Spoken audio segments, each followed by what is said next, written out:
Morning students, myself Alpa Trivedi from Gayatri Devi public school. આજે આપણે ધોરણ 9નું 14મું કાવ્ય તો જાણું જે છે તેનો અભ્યાસ કરીશું.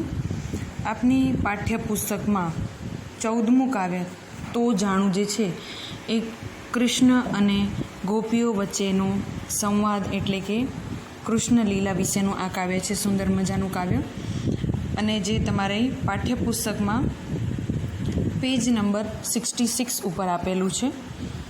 હવે આ કાવ્યના કવિ છે સુરેશ દલાલ. અહીં તમારી સમક્ષ મેં સુરેશ દલાલનું એક ફોટો પણ એક પિક્ચર પણ મૂક્યું છે.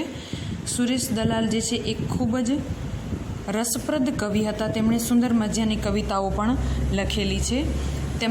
તેમનો કવિ પરિચય કરાવું તો સુરેશ દલાલનો જન્મ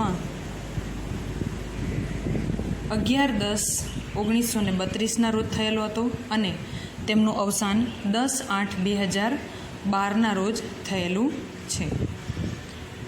હવે સુરેશ પુરુષોત્તમ દલાલ જે છે એ મહારાષ્ટ્રના થાણા જિલ્લામાં તેમનો જન્મ થયેલો.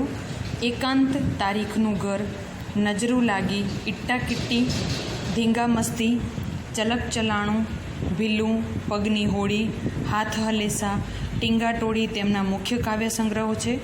ગદ્ય કાવ્યોનો સંગ્રહ અસ્તિત્વ તેમણે આપ્યો છે. સમિધ કવિનો શબ્દ, તપોવન, ઉપહાર, સહવાસ, વિથિકા વગેરે તેમના સંપાદનો છે. કાવ્યાયન અને કાવ્ય વિશ્વ એ બે તેમના નોંધપાત્ર સંચયો છે. કવિતા દ્વૈમાસિકનું સંપાદન તેમણે યશસ્વી રીતે કર્યું હતું.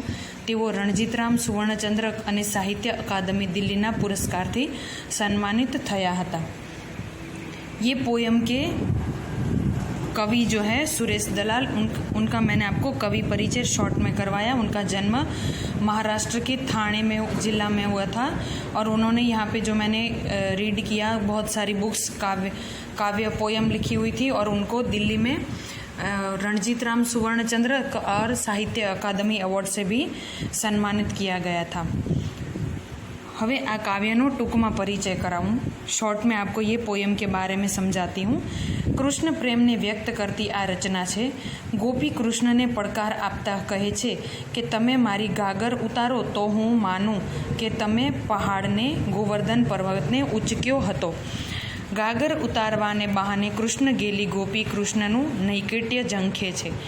ગાગર ઉતારે તે પતિ એવો લોકજીવનનો સંદર્ભ પણ જોઈ શકાય. તેથી ગોપી કહે છે કે પ્રેમ સ્વીકારવાનો આવો અવસર ફરી આવવાનો નથી. આજે આ અમૂલ્ય અવસરને એડી ના જવા દેશો. વાંસળી, જમનાજી, ગાયો જેવા સંદર્ભોથી કવિએ આ ગીત રચનામાં ગોકળનું અને પ્રેમનું વાતાવરણ રચ્યું છે. इन शॉर्ट में आपको मैं समझाऊं तो ये पोयम के माध्यम से गोपी जो है वो कृष्ण जी को बोल रही है कि आप मेरे सर के ऊपर जो मटकी है पानी की गगरी जो है वो अगर आप नीचे उतार दो तो ही मैं आपकी हिम्मत को दाद दूँ कि भाई आपने गोवर्धन पर्वत को भी उठाया था.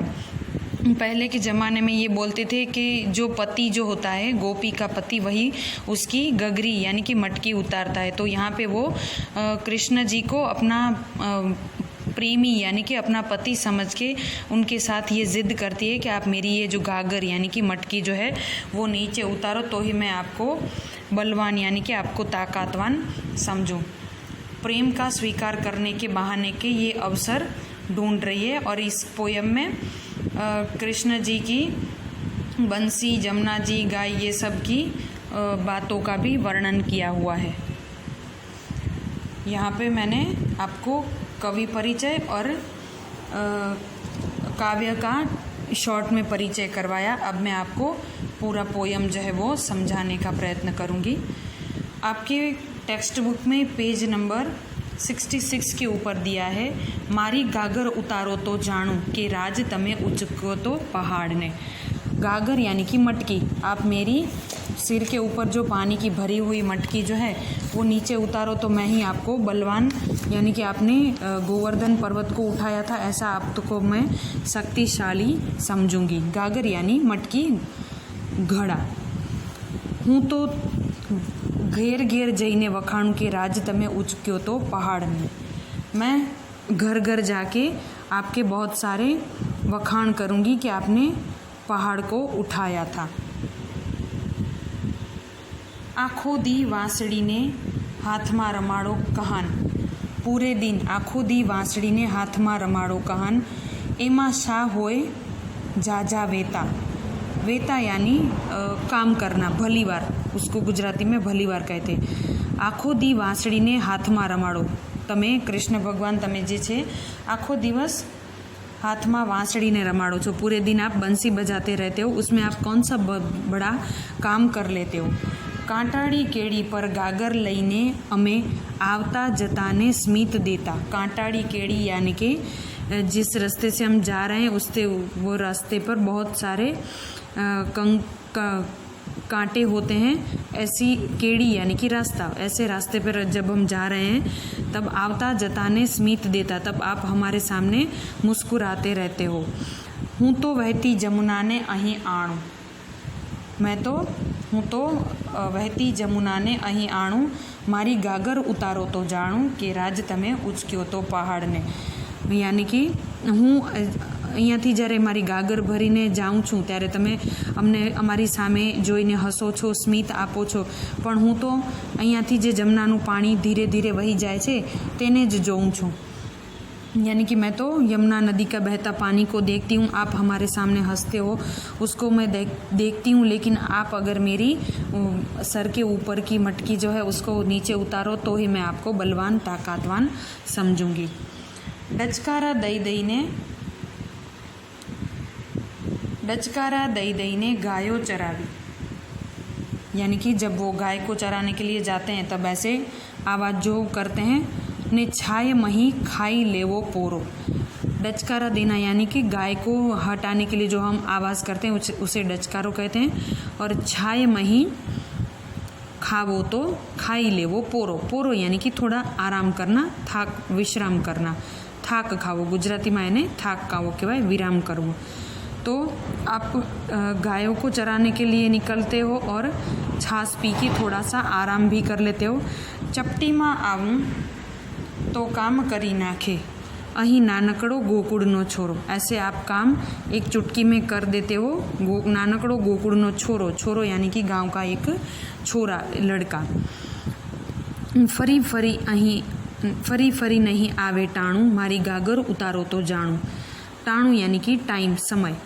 नहीं फरी फरी आवू टाणू એટલે કે ફરી પાછો આવો સમય, આવો અવસર મને નહીં મળે। તમે મારા માથા પરની ગાગર નીચે ઉતારી દો તો હું તમને જાણું કે તમે ગોવર્ધન પર્વતને ઉપાડ્યો હતો।